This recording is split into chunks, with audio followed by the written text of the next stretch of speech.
Hello there, sword friends. Today I'm going to tell you about this sword right here. It is a one-piece construction sword from an online seller called SwordKunFu on eBay, and I will link in the description down below where you can get one like it. I don't think you can buy exactly one like this, but one like it from that online seller. But do know this is less about this sword and more about the testing that I'm doing, and I'm going to talk about the testing and what it means a little bit more than I typically do, and also try to compare and contrast what I think about how a sword should survive and maybe about how some of the other folks online test swords, because I know I've got some questions, and this was specifically donated from Sword Friend Matt to push to failure and also to talk about pushing it to failure and how the sword survives, and maybe in relation to how some other folks have tested swords in similar ways. So I'll talk about that subject a little bit more than I typically do. Before I do, though, some caveats and notes. As I noted, this is secondhand. It may not be representative of what you'd expect to buy if you were to get one new. I know Sword Friend Matt used it. It had some battle scars. It was sharpened, and so it had seen some use. So if you see that in the video, then do know that you may expect to get one in better condition. Hopefully this video is also useful outside of SwordKunFu. I've seen these on websites before, but never bought one, and I've never really gotten to spend a lot of time. So hopefully this gives you some idea beyond SwordKunFu into other brands as well in terms of what to expect if you buy a one-piece sword, or what to look out for anyway. The other bit to know is I'm a novice in this area, or at least I fancy myself one, even though I've talked about swords on the internet for more than a decade. I still don't fancy myself an expert in the subject, so keep that in mind as you hear my babbles throughout the course of this video. I'm going to start, though, with talking about the overall construction. I'm going to go quicker than I typically do because it's one piece and there's a lot to talk about, but less than typical. So the pommel, this bit right here, it's welded in, and so I can tell you that the transitions are fantastic. It's like it's made out of one piece. Anyway, the pommel itself has some ornateness to it, given that it's made out of the same folded steel and it's blued, so that folded steel really shines through in the right light. I happen to like the effect of the bluing.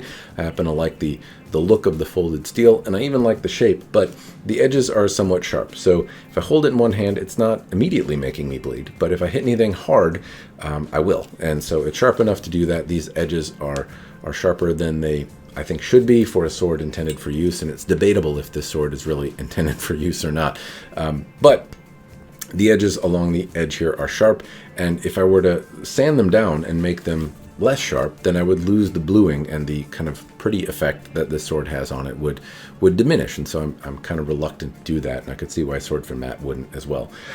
Two hands, the grip doesn't give you a whole lot of space for two hands, so I'm really keen on going down to the pommel here, but I'm reluctant to do that if I actually hit anything, because it hurts.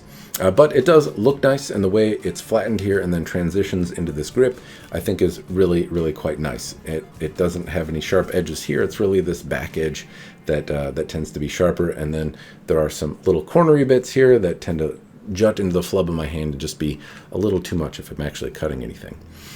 Moving up to the grip, it is round. That's problem number one, and round and heavy, and I don't feel where the edge is. So if I move this sword around, no particular direction helps me find where the edge is. It doesn't feel intuitive in terms of edge alignment, and I also find myself slapping things with it because I lose the edge as I shift my grip. Now, in a dry hand, I can hold this and move it and twist it in my hand. This is a test that I do. I hold on to it, and I just try to see if I can turn the blade in my hand while I really white knuckle grip it, and in this case I can, and it hurts. These little spines on here will take some skin with you. It's worse on the lower half than the upper half, but either way I can. When I held it with a wet glove outside, though, it really locked into my hand and it tore my glove up before it really felt like it was moving around. So in a glove it seems to hold a little bit better, but in a dry hand I can move it, and it doesn't index particularly well.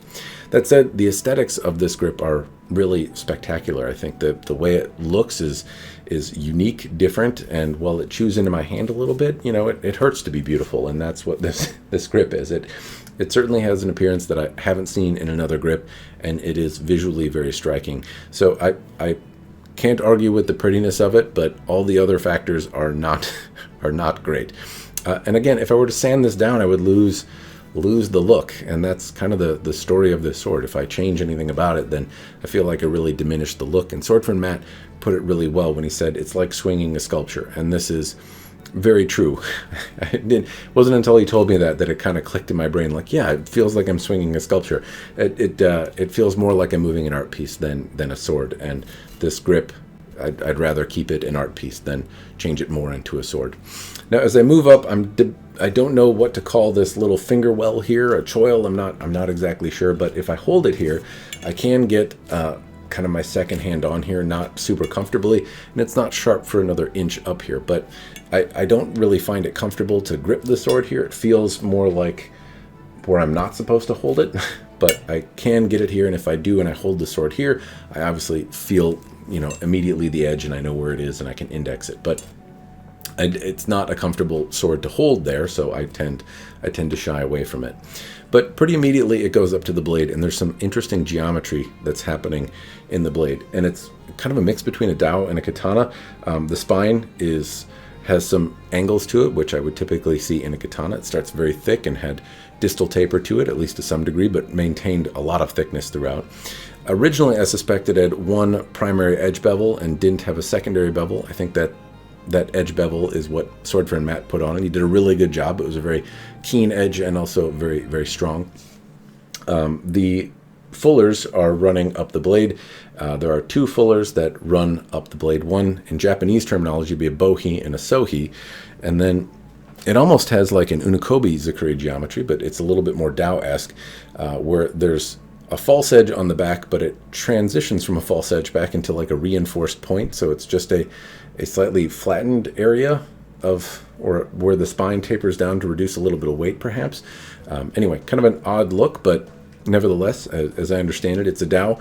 And then the fullers terminate in approximately the same area. They do peter off and don't really have any kind of elegance to the way they finish themselves, but they are consistent and even, and so that much is appreciated, as well as they don't have a lot of rippling in the surface, and generally the lines here are actually really clean. So in terms of a sword, it's a little bit of a metal sculpture shaped like a sword, and in that there's a lot of cool stuff here, a lot of clean lines, a lot of nice to be appreciated.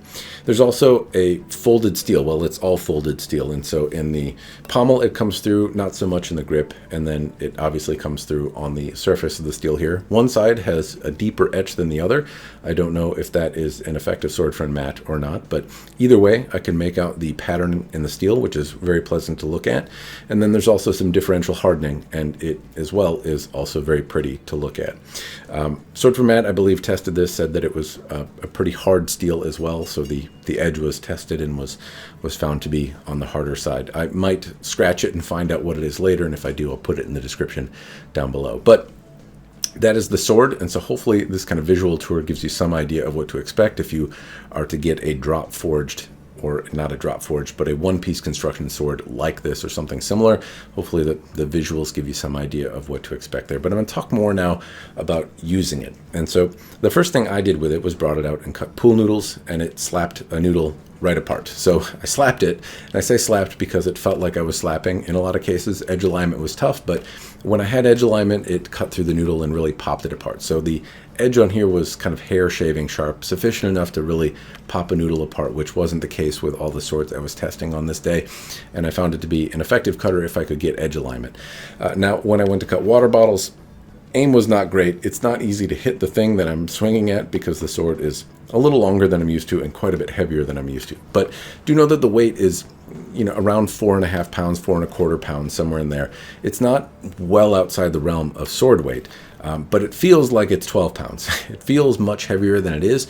And so dynamics were not a focus on this, at least I suspect they were not, because the Maximilian or the Albion Tyrolean or some other large sword that is also over 4 pounds or maybe even closer to 5 pounds, those feel lighter in the hand than this one does. It feels like you're swinging a sculpture around. SwordKunFu Matt put it best, and that's really resonated and stuck with me and helped the sword make a little bit more sense. So it's not egregiously heavy, but it definitely feels heavier than it should be.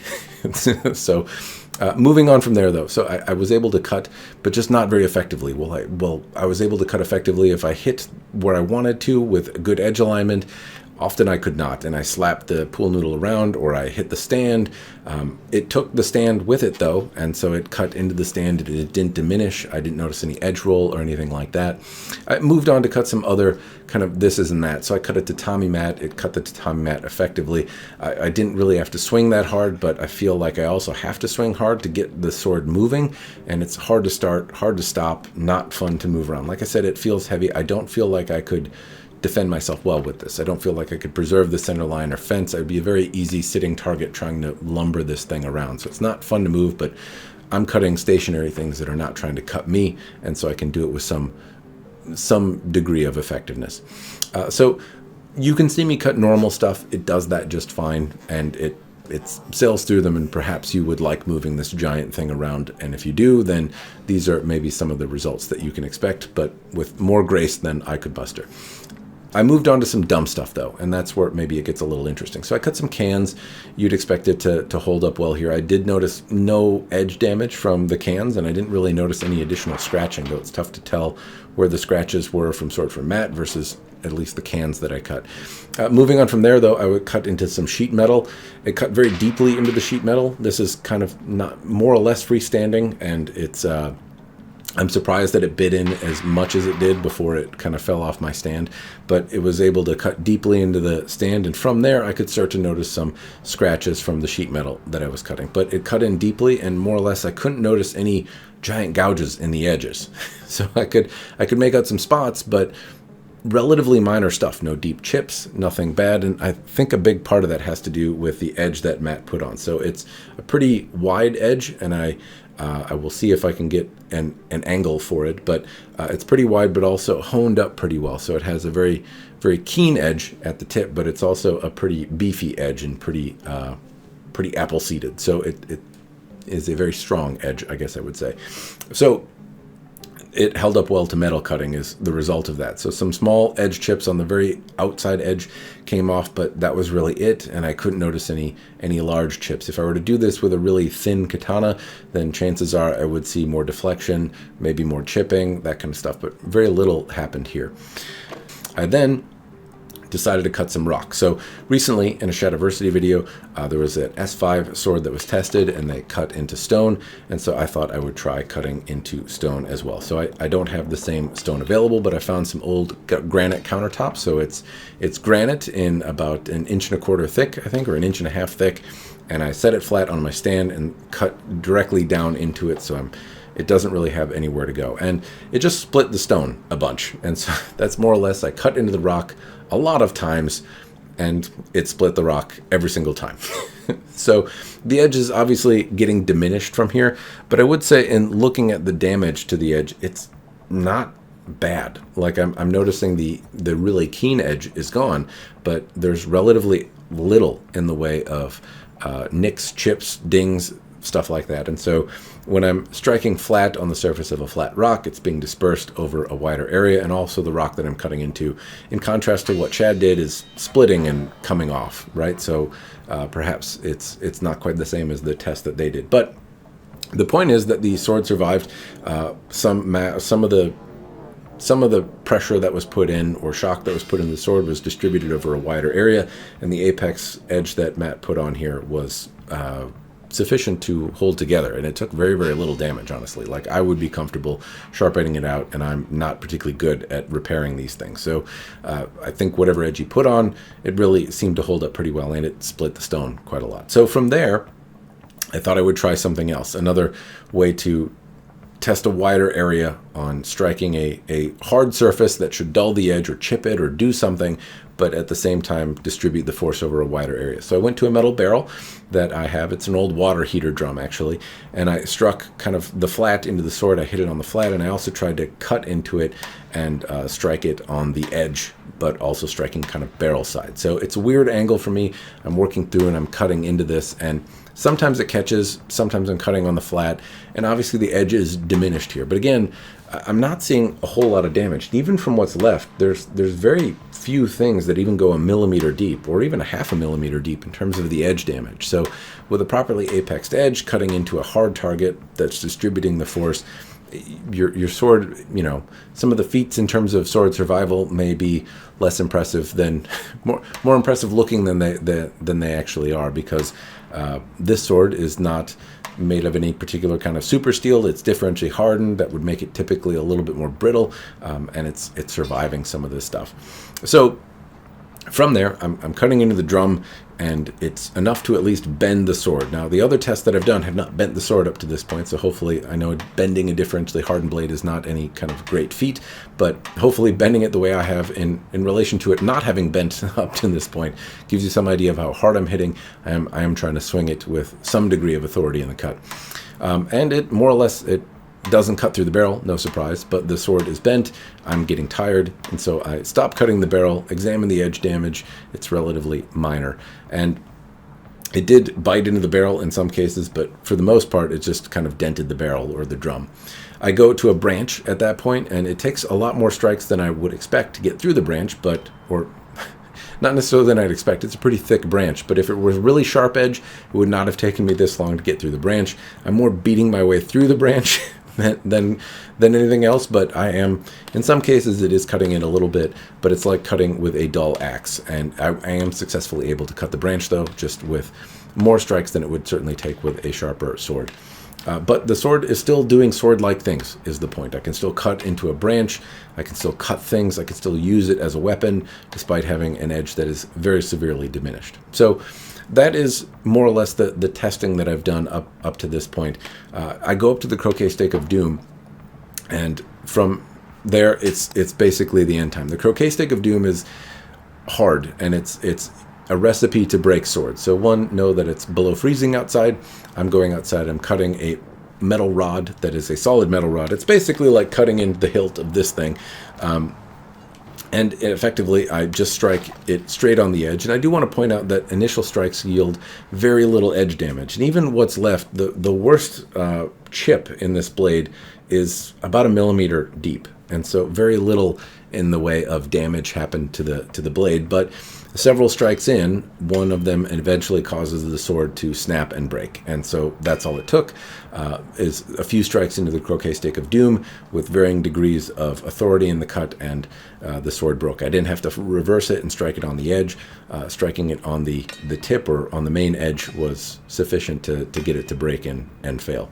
And so going over this, it's important to point out that, like, I'm cutting stone and I'm whacking into a metal barrel, and those did not cause the sword to break, even though I was probably striking those things harder than I was the Croquet Stake of Doom. But the Croquet Stake is a solid metal rod in my cutting stand, and I'm typically cutting down on an angle, so most of the force is directed. Even though the stand moves, a lot of the shock goes into the sword, and it's over a consolidated area.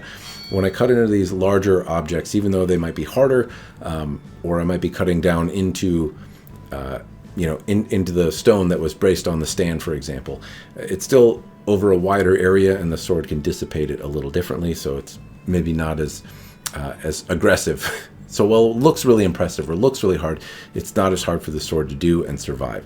And so I suppose that is the punchline to this video, is that some of those cutting feats are less impressive. All right, so if you see yahoos like me whacking stuff on the internet with swords, just keep in mind that some of the stuff looks more impressive than it is. If you dissipate the force with the sword over a wider area, it can act a little bit differently.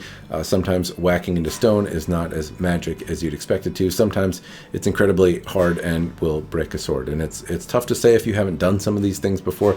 It's hard for me to elaborate on it, and I have done it a number of times. But I would just say that over the course of testing, you might think that cutting into a drum that's basically frozen to the ground would be as hard as cutting into the Croquet Stake of Doom, but obviously one had much more drastic effects on the sword than the other. Also, you'd think cutting into a granite slab, on a stand that's, I'm cutting directly down into the ground where it doesn't have anywhere to go, would be harder on the sword than it is. But I think dissipating that force over the sword, over a wider area, as well as the fact that the granite split is probably making it not as difficult on the sword as the Croquet Stake of Doom is. All right, sword friends, you've seen the bits and bobs and fits and features. You've seen me cut normal things, and you've seen me cut very abnormal things. And hopefully that's given you enough information to help you decide if this is worth your $450 or not. But it's time for me to answer that question myself. Do I think it's worth the asking price of roughly $450? Well, No, no, I don't. If I think about it like an art piece sculpture, then a little bit more. But at the same time, I personally prefer my swords be swords and feel good in the hand and